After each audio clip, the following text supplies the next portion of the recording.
think you should keep in mind that physics does not guarantee the truth, but only the most reasonable explanation for the observations we make.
So we're all interlaced in this matrix, like I said, from DNA from the womb, on this insertion of a software code, literally a software code, DNA, you know, and 99% water, and playing out as minerals that create our solid state hard drive, other crystals that are creating liquid crystal and solid state crystal interactions that we call a body. And again, it's essentially playing out on this autopilot scheme from the DNA on out, and the DNA is molding and forming the environment along with the energetics from the mother, along with the so-called chemistry of the mother, and these energies and these chemicals. And again, chemistry is just a misnomer for the physics of energy. You know, we're not a chemical soup. This is not, nothing is a chemical soup. There's no such thing as a chemical soup, much less the body being a chemical soup. We are physics. We are energetic patterns. We are patterns of energy and motion. And again, that's what the DNA code is, a pattern of energy. And this pattern of energy conglomerates this thing called the body. And before we even know what it is, before we're even born, before we even have knowledge of self, before we even have our first thought, this thing, this body is forming in the womb based on a software code that's playing out in the environment that is the womb of your mother.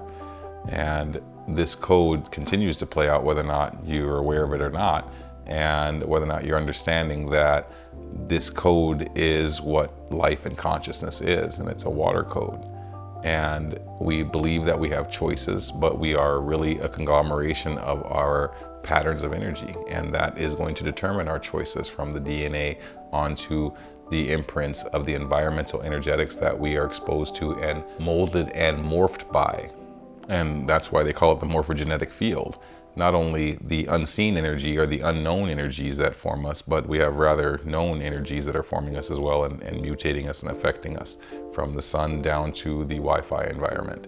You know, all of these energetics, from the subtle energies to the very not subtle energies, from the overt synthetic energies that we're exposed to, are forming our consciousness and are forming our bodies. Again, from the DNA-based programming that is playing out since the time of conception. And again, this is all playing out in this substance known as structured water. Gerald Pollack calls it fourth phase water, this intelligent water. Marcel Vogel coined it as a liquid crystal. You know, that we are this liquid crystal interaction with our environment. And we are this soft state, moldable, morphable, DNA-based code that's being played out. And it's a code, again, it's a code. We are a water code, hence the title of the book, Water Codes, that this is what life is. It's a water code. It's patterns of energy based on our DNA operating system, entered into this larger operating system called reality, called your mother's womb, and playing out along the parameters of a pattern-based operational system. It's patterns, patterns interacting with patterns, interacting with patterns, interacting with patterns energetically. And that's what chemistry is, that's what we are, that's what biology is. Patterns interacting with patterns based on a base code of DNA that's in all life.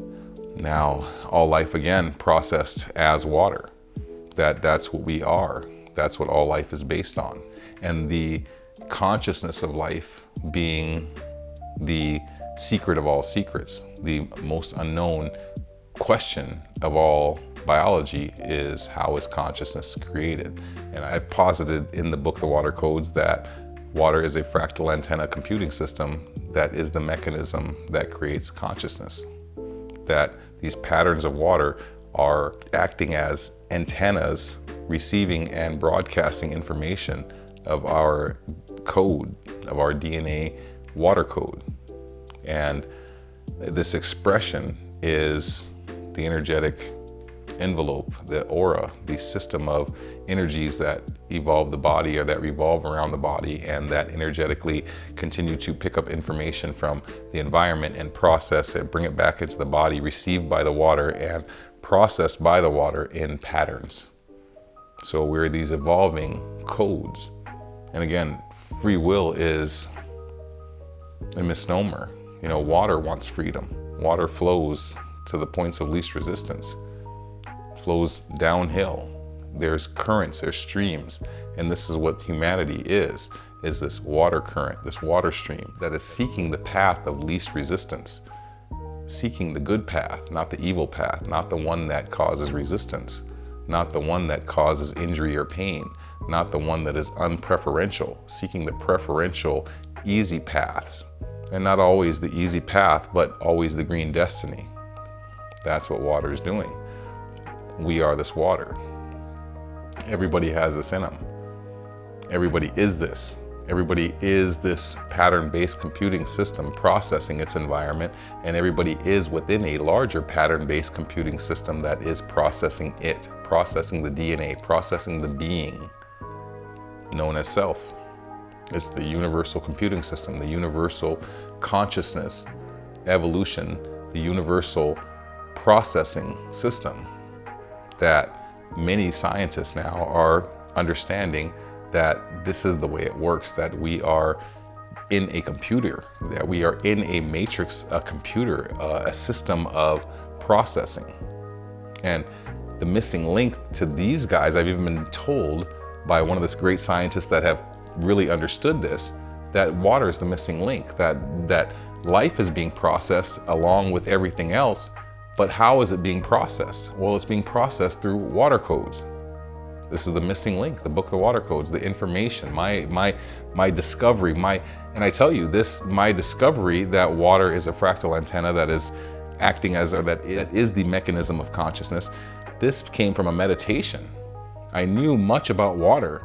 I knew a lot. I had already studied Marcel Vogel to the nth degree. I had studied Masaru Emoto to the nth degree, and I actually learned from the guy that taught Masaru Emoto what he knew. So I knew a lot about water, but nobody had taken that step to understand that water was processing and actually manifesting and creating and processing consciousness. Nobody had understood that it was the mechanism of why everything in the universe that is of life is communicating, how everything is processing its environment when some things that are life do not have a nervous system. Some things that are life, like plants, do not have a nervous system or a brain, but yet they make choices and they process their environment. How is this happening? It's an energetic system and it's being processed. The mechanism of that is water. The mechanism of communication, the mechanism of consciousness is water. And it is the missing link to all biological sciences, to the physics of health, to the physics of longevity. It is the missing link in the physics of consciousness, the physics of the ideal nature of self. To realize who you are as a water code will allow you to truly perfect yourself, whether it be consciously or physically. It will provide you the true mentality that it takes to evolve. And that is the nature of all life, is evolution or decay, life or death. The choices, the keys are put in front of everybody. This is the choice here.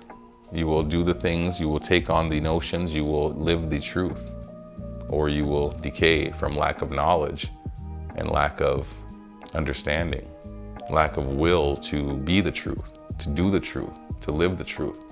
That is your life existence, or to even come upon the truth. And this is the truth that few have ever come upon.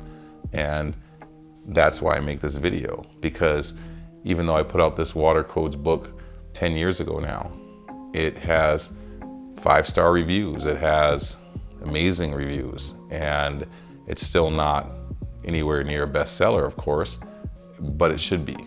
And this information, I was told by a Harvard PhD in applied mathematics that this should be elementary information, that this water codes information should be taught in elementary schools as the basis of our education system, as the basis of our reality, as a basis of our philosophical and educational consciousness.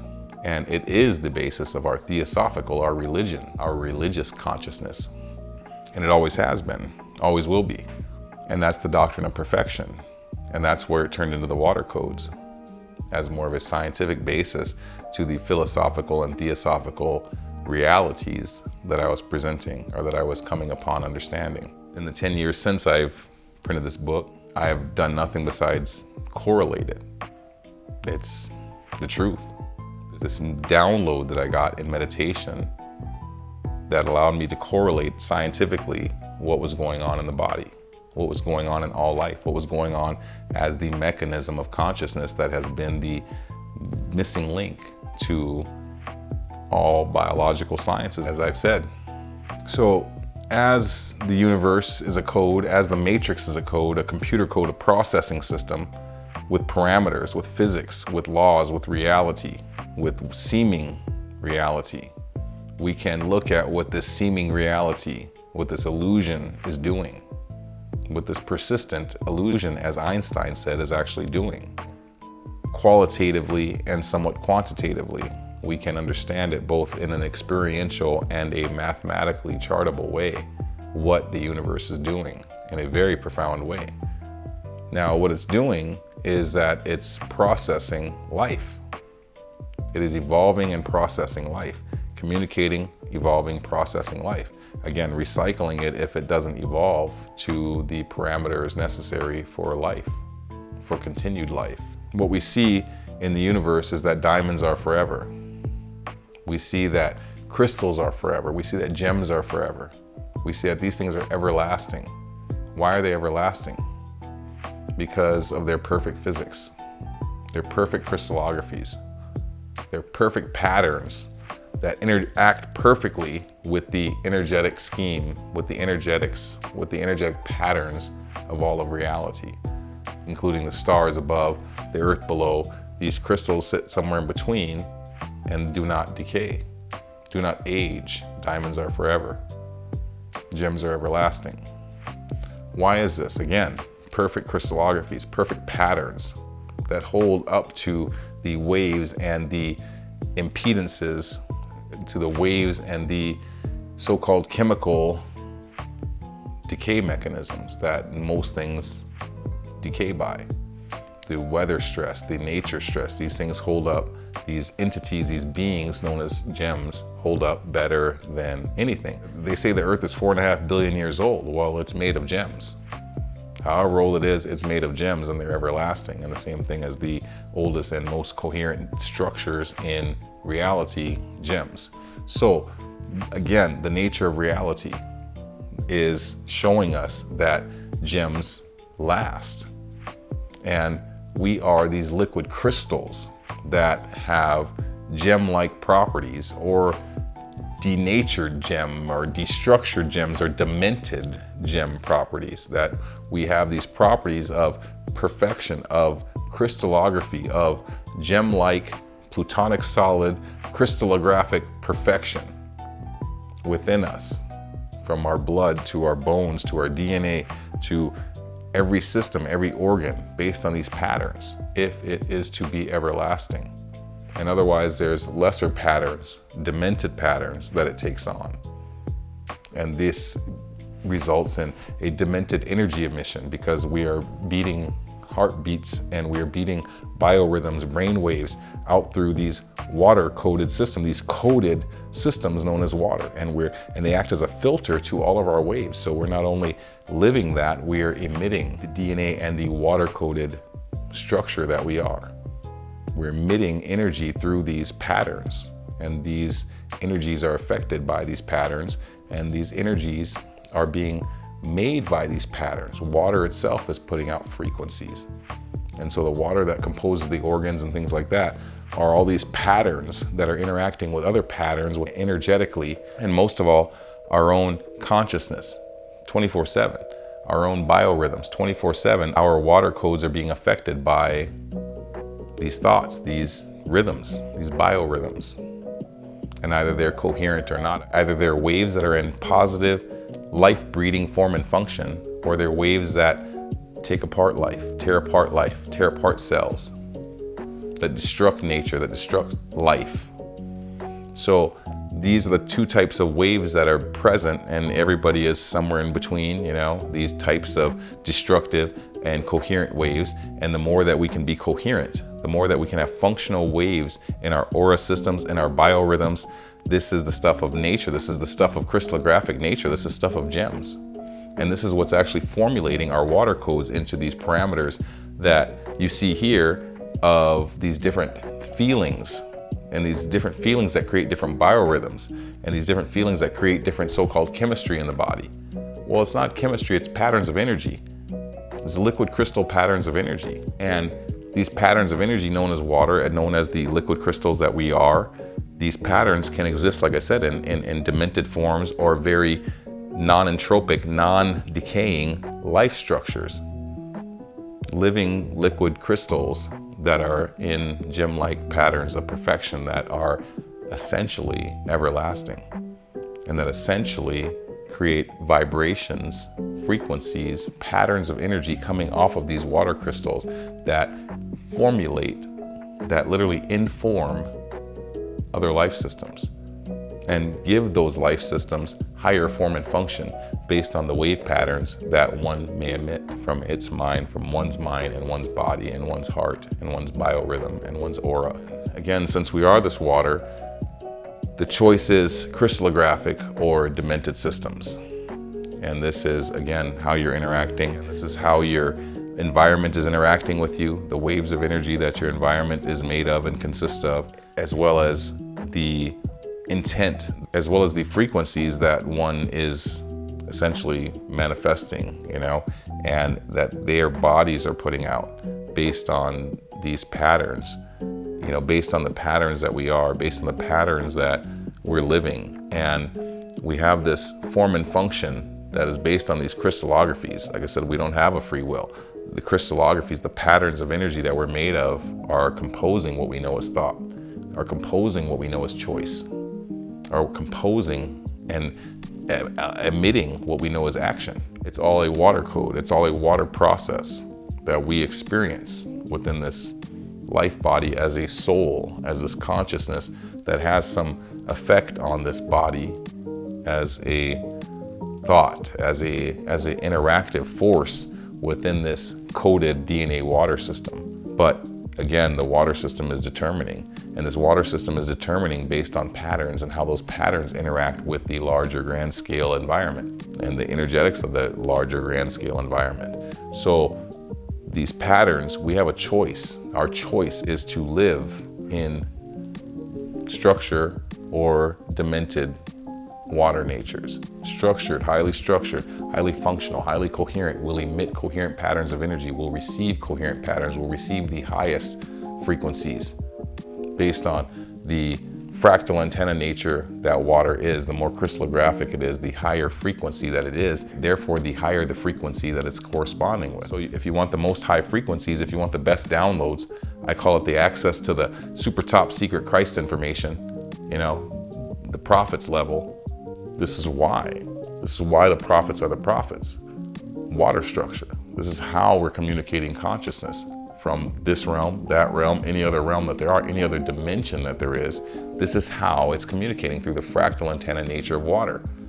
That these 3+ dimensional water codes, these water patterns, are sending out frequencies and receiving frequencies based on their crystallography. That's physics. It has to be that way. I don't know how many other scientists and physicists have missed this nature of water as the mechanism of consciousness and the mechanism of communication, not only with this realm, but all realms. So the people that say they're communicating with, they might not be crazy saying they're communicating with another dimension. They might just have a different level of crystallography that is essentially attaching to those dimensions through pattern frequencies of the infinite geometries that can be made out of the water codes that we exist as and within.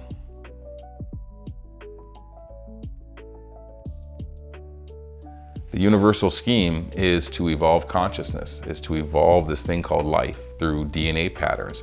You know, we're getting patterns from our grandparents and our parents and all the way back to, you know, the originals, Adam and Eve, whatever you want to call them.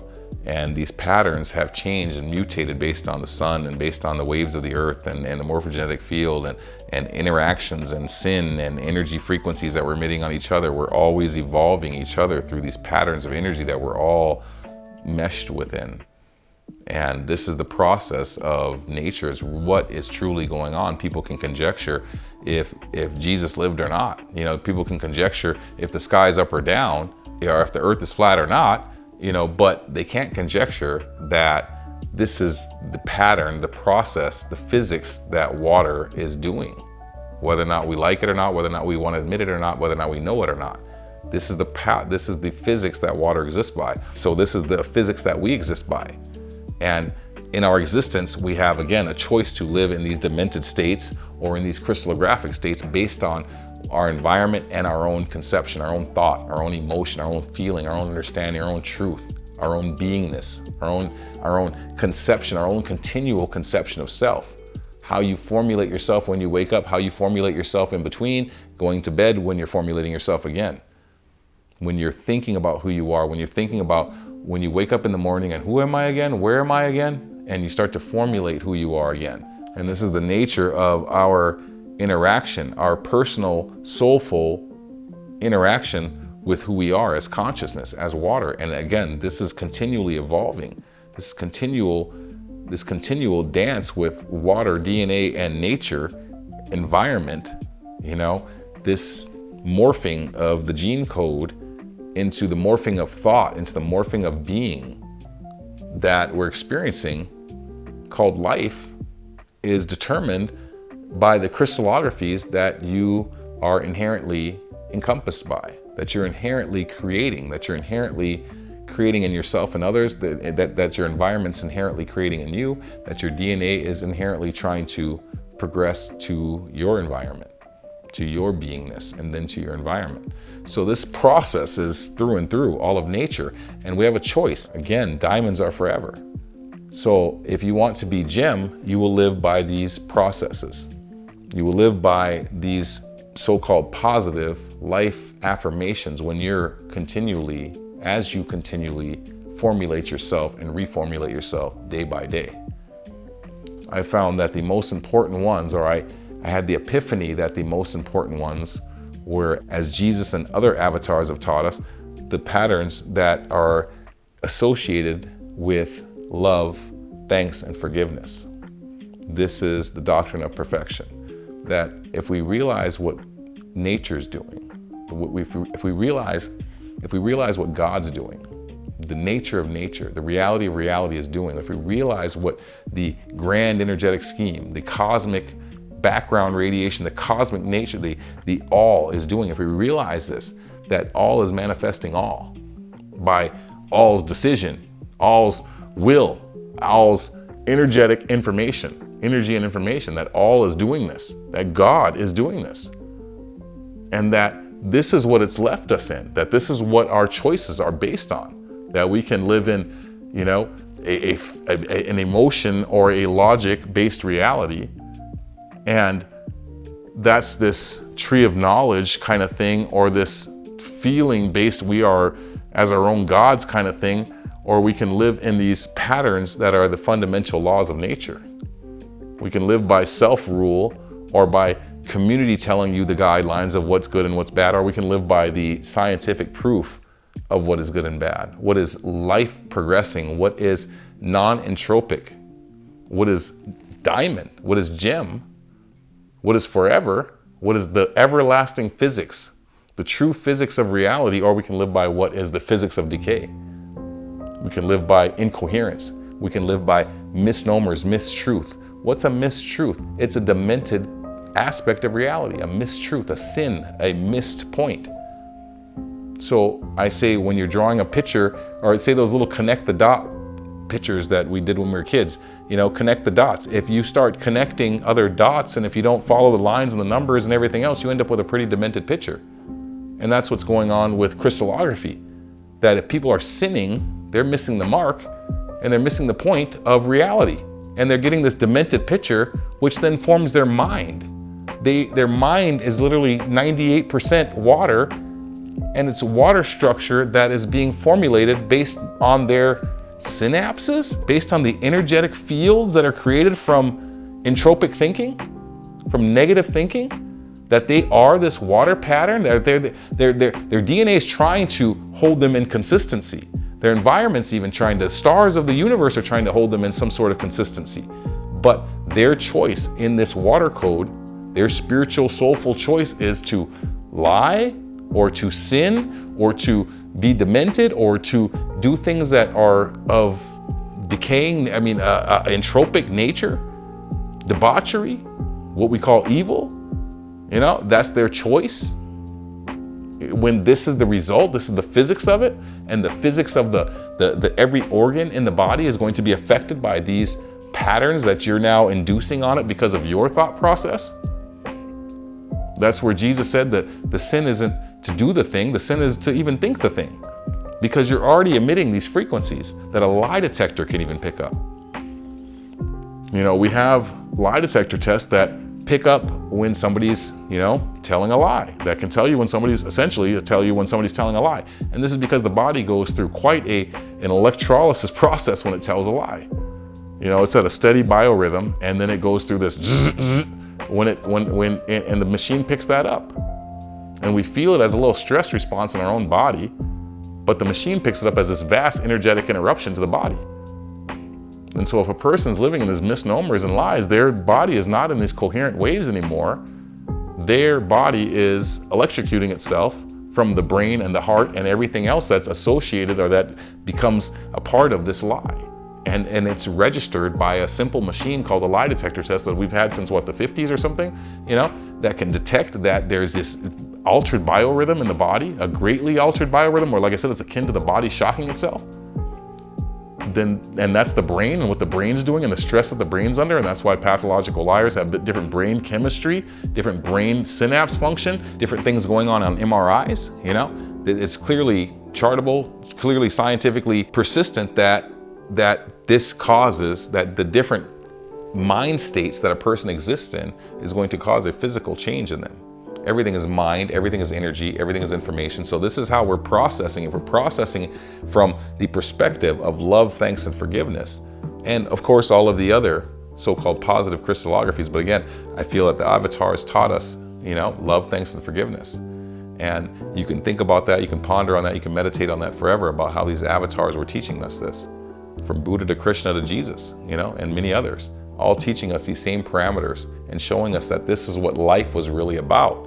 And those of us that are really knowing and feeling the truth of reality, we know it's about love. We know that there's something about truth. We know that you can't exist without forgiveness. We know that there's something about thanks, true thankfulness.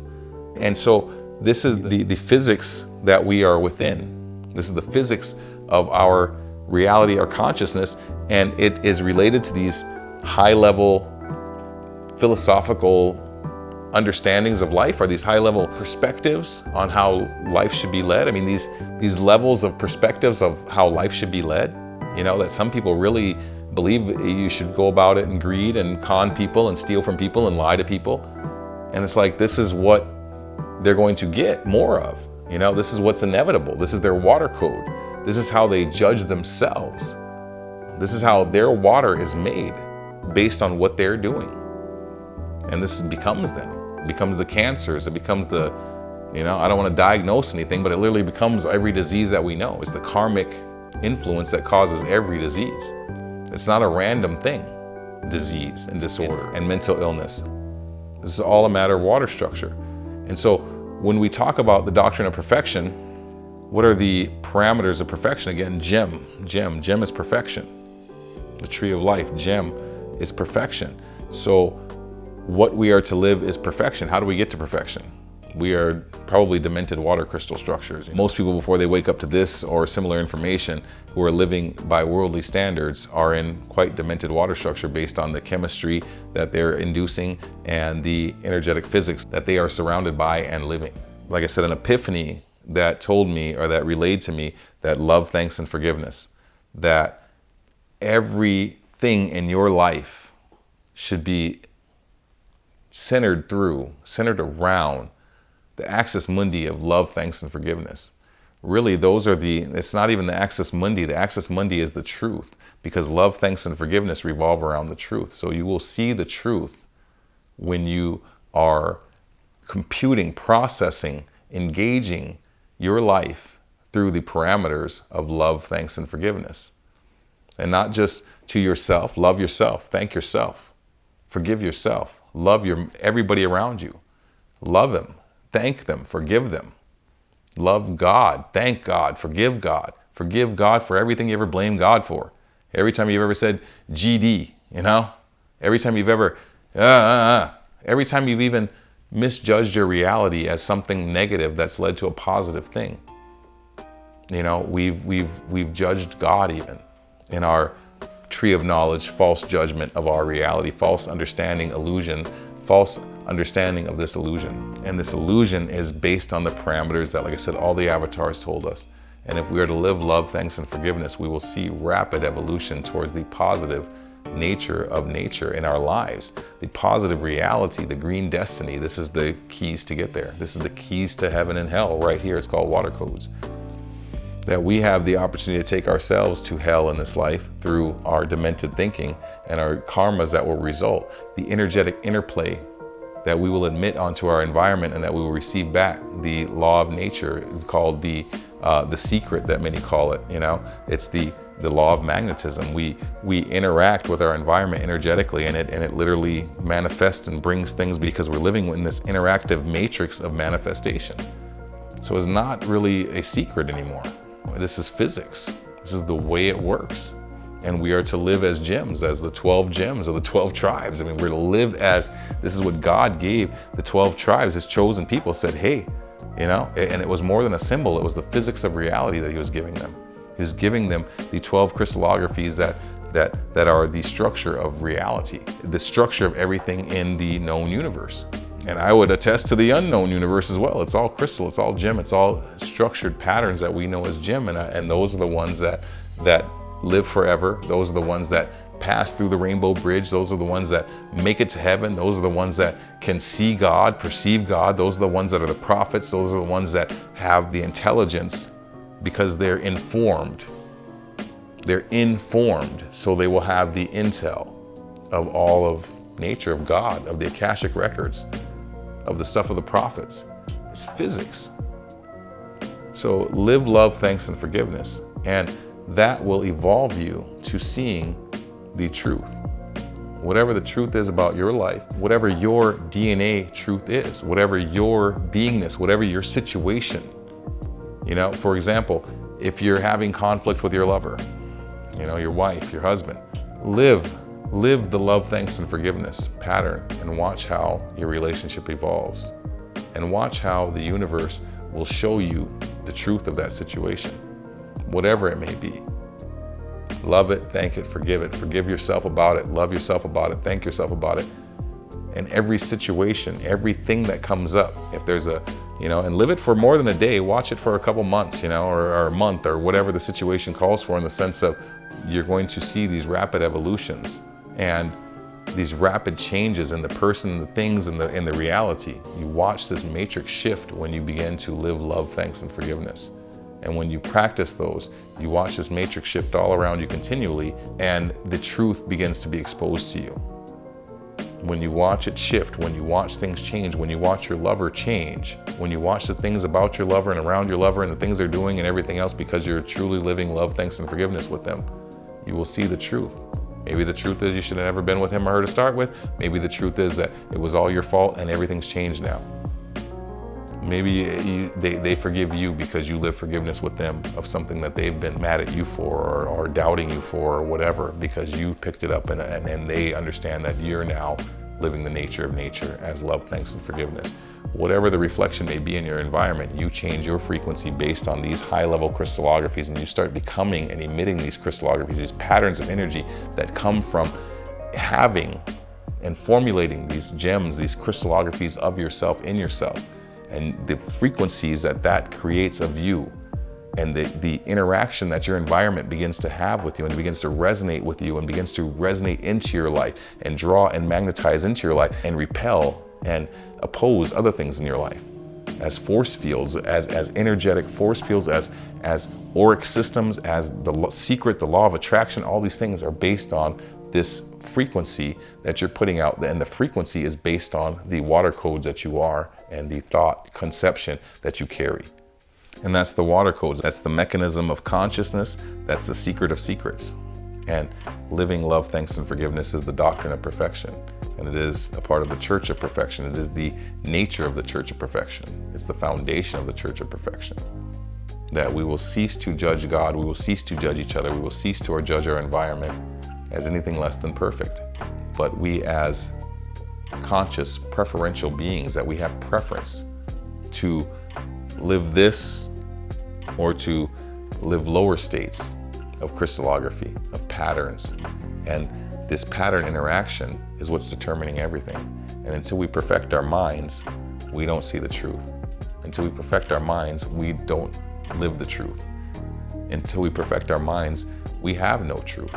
It's only through the perfection of mind, the perfect mind, that one can really see the truth that exists all around us. And I ask you to go on the quest to perfect your mind, to cease judging God for the nature of nature, for the free will of the evolution of consciousness that is all around us, that some choose to use for damaging things and damaging life, and some truly use to bridge and to help life. And that's the freedom that this realm is.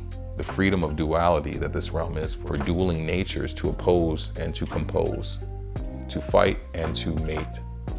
And that's what keeps the world going around, literally. What keeps the matrix moving. Energy must move, and it will intersect. And in those intersections, there's opposition. And in that intersection, there is what some would call chaos. There is a determination, a processing going on that is happening too fast and on a level and at a dimension we can't see, at a frequency that we can't observe. And it's all around us, the dueling nature of nature and the mating nature of nature. And we have to get over it. We have to get over it and understand it's all one, it's all God. But we have preference to see less what we call evil now. We have preference to say this garden is perfect, but we can change this or this or this as the nature of God that we are.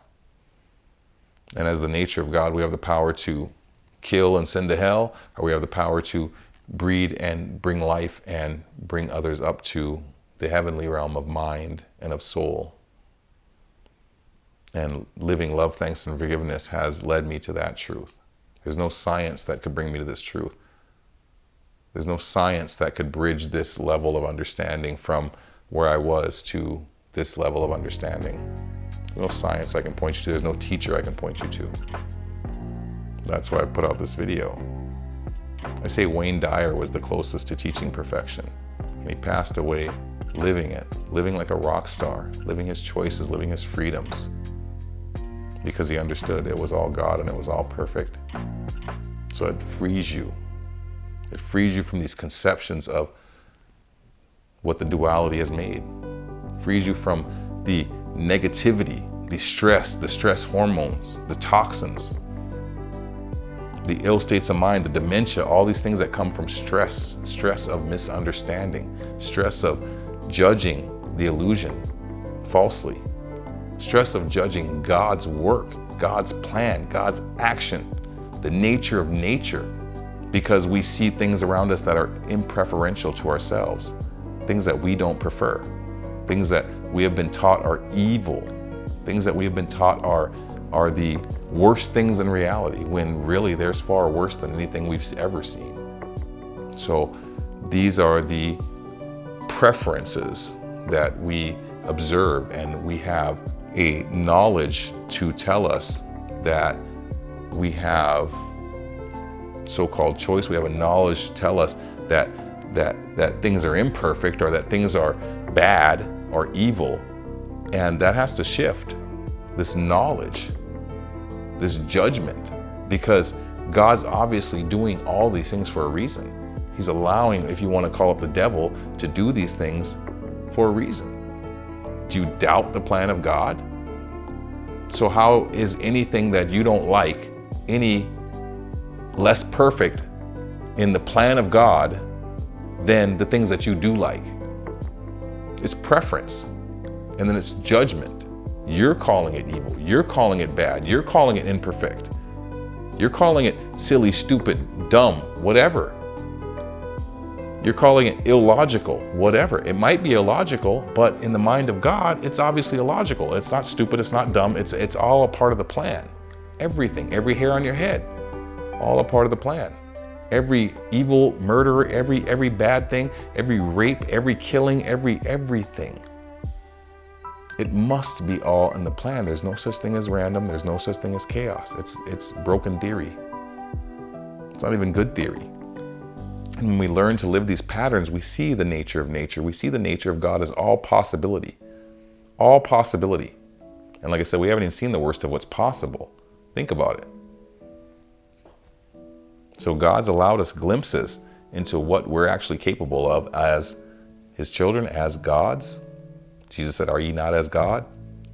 So this is what we're in. This is what we live. And we have the choice to formulate our cellular structures, to formulate our minds, to formulate our DNA around the parameters and frequencies of any of this. And I suggest love, thanks, and forgiveness. I've seen the warp zones. I've seen the changes. I've seen the evolutions. There was people that were cut out of my life that could not follow me on this. There's people that I realized were not at all about the love and the forgiveness and the thanks and the truth that I lived. I realized that these people were not capable of even going with me on this knowledge. And the knowledge was more important than the people. The knowledge is the truth. The people were illusions. The people were lies. The people were dramas. The people were a frequency state that was a part of my frequency state that I was no longer resonant with. And so you watch them fall off. You watch them decay. You watch them diminish. And it's physics. And you watch yourself evolve in a way that no one's ever told you was possible. You watch your mind and yourself, and you develop superpowers, and you develop super understandings, and you develop super consciousness, and you start to realize your subconscious was always your superconscious, but they told you it was your subconscious. They told you to get rid of your ego, when really, reality, you're in a body, that's your ego. Like, it's there from the start, it's there to the end. And until you're free of the body, you're an ego. And they tell you this stuff, and you don't learn who you are. You don't learn that your subconscious is your superconscious, that if you can attach to it, that if you can be one with it, that you have access to all the information that you've ever accessed. And that is more than you'll ever know. I say we're all doctors. If you're over 30, you probably watched enough stuff about medical people and heard enough stuff about doctors and heard enough stuff about people's problems and issues and everything else that you can diagnose and that you understand. But we just can't access that information all at once, or when somebody asks us, "Oh, you ever heard of anything that works for chicken pox?"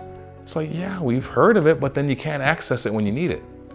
But that's where the subconscious comes in. The subconscious can, and if you can hear your subconscious on a regular basis, which we call our conscious, our conscious, if you can hear this little voice, it's the superconscious.